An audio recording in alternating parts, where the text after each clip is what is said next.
Hello, we are discussing about GATE 2015 ECE paper. Look at the circuit diagram. The circuit shown has to function as a clamping circuit. Then, which one of the following conditions should be satisfied for a sinusoidal signal of period t? There are four options are given. The right option is nothing but RC has to be very large compared to t. Okay, we will see what is meant by this one. So first we will start with ideal clamper. So this is the ideal clamper. This circuit is ideal clamper. Ideal clamper is going to be consisting of a capacitor and a diode combination. Output voltage across diode is going to be treated as simple diode clamper, and you can interchange the capacitor and diodes also. Okay, we are going with one case. And this is the input signal V. So you can say it as Vm sin omega t is the input signal. Okay, Vm is nothing but maximum voltage, which is peak voltage Vm, and time period is nothing but t. So this is t. In terms of time, it is one complete cycle. Okay, so if you observe during initial value, that is 0 to pi by 4, this is 0 to pi by 4, this is pi by 2, and it is pi, this is 2 pi, one complete cycle. During 0 to pi, during 0 to pi, 0 to pi by 2, diode is forward bias, because diode is going to be forward bias whenever P side voltage is more positive than N side. So if you observe, P side is going to be connecting with input voltage. That input voltage you are considering positive half cycle, and during that positive half cycle all voltages are going to be positive in nature. And if you are considering that to specifically half of the positive half cycle, that is 0 to pi by 2, the voltages are in the increasing manner. So voltages are increasing from 0 towards Vm. So during this portion, diode is definitely forward bias as you are applying increasing voltage. And whenever diode is forward bias, it is ideal diode. For ideal diode, we can say forward resistance is 0. Okay, so now capacitor starts charging. Since diode is forward bias, a current flows in this direction, so that this current is flowing through resistance of Rf and capacitance is C. So charging time constant tau C, charging time constant that is Rf into C. This has to be very small. Ideally it is 0. So within no time capacitor charges. Within no time capacitor charges to the applied input value. So at omega t is equal to pi by 2, capacitor voltage is going to be equal to Vm. That voltage Vm is going to be shown as plus minus sign. Since the current is flowing in this direction, current always flows from positive to negative, so this will become positive plus and it will become negative. So Vm is going to be the voltage present. Now after this one, what is the condition for the diode? During pi by 2 to 2 pi. If you are observing pi by 2 to 2 pi, what is the condition of this diode circuit? The condition of diode during this portion, this point to this point. Okay, look at this one. All the voltages are going to be less than Vm only. Whether it is positive or negative, all the voltages are going to be less than Vm. So voltage at this point, voltage at this point is going to be Vm plus Vm. And what you are applying effective voltage is nothing but it is always less than Vm only. Actual voltage is less than Vm. So effective voltage is total plus Vm plus this one. Okay, so negative, this is minus Vm, because negative of Vm is connected to P side. Minus Vm plus V is the effective diode voltage across P side. So voltage at P side is going to be minus Vm plus V. So this will be always negative or at most 0 whenever it reaches the positive peak again. So by that time, since you are applying always negative voltage or at most 0 volts for this diode is always reverse bias. So whenever the diode is reverse bias, it acts as open circuit.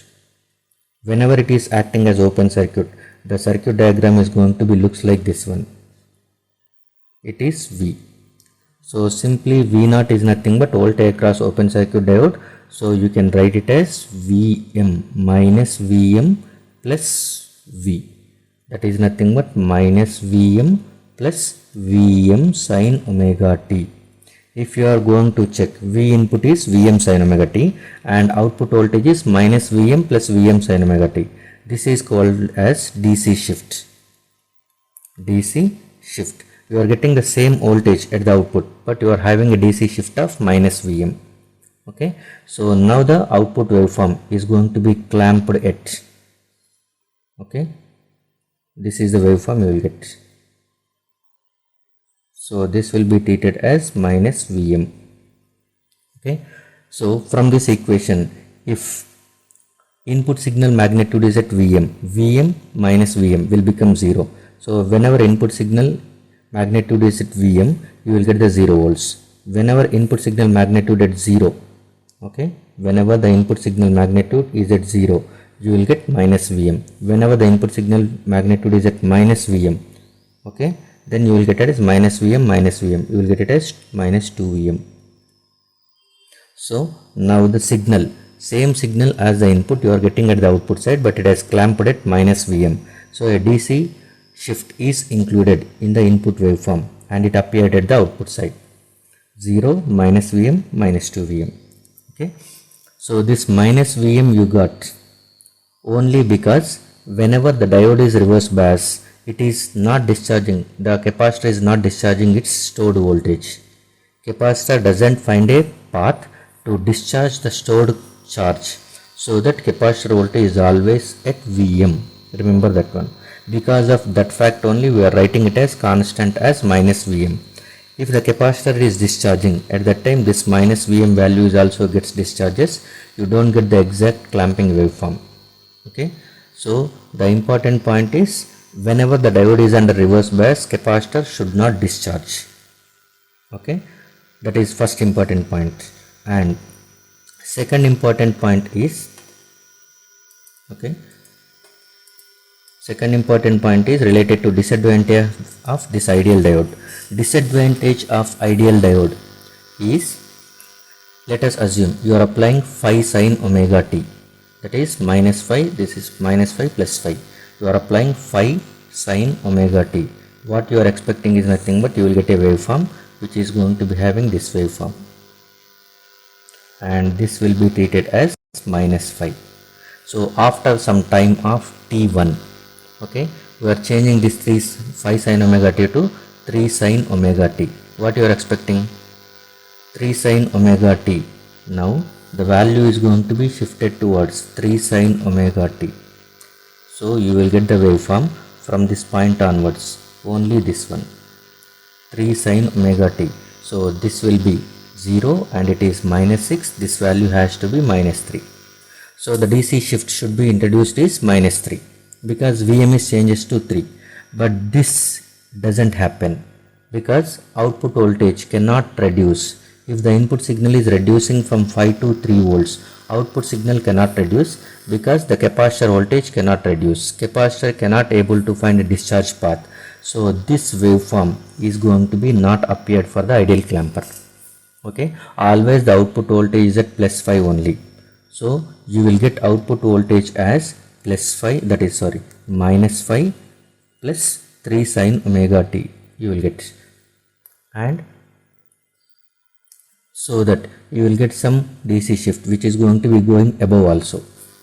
Okay, so you will get the same DC shift which is nothing but minus 5 only.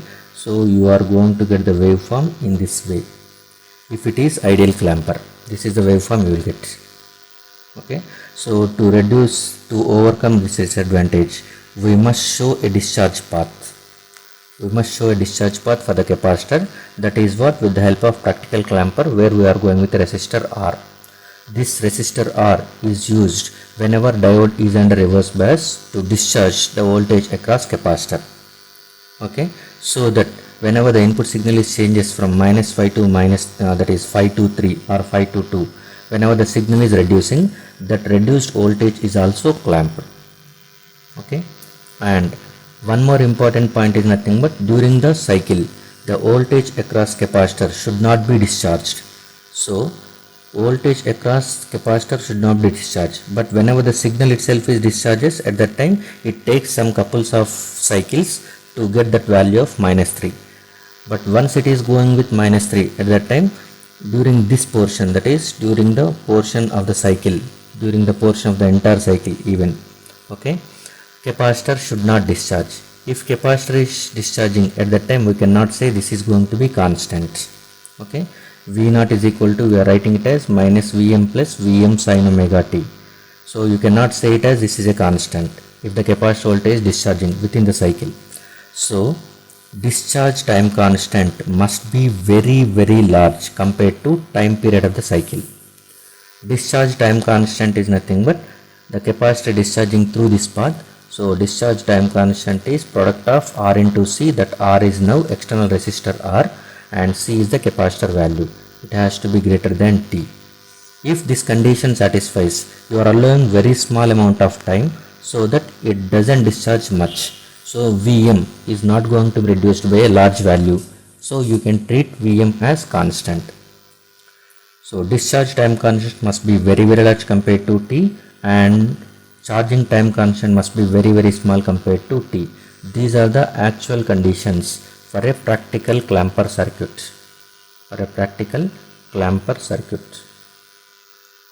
This condition anyhow satisfies, okay, because tau C is nothing but Rf into C, and whenever the diode is forward biased, it finds very small resistance. So this condition always satisfies. You must only ensure that one for proper clamping. This is a condition. RC must be very large compared to T. Okay, so that even though you are allowing the time period T, the capacitor doesn't discharge since the discharge time constant is very large.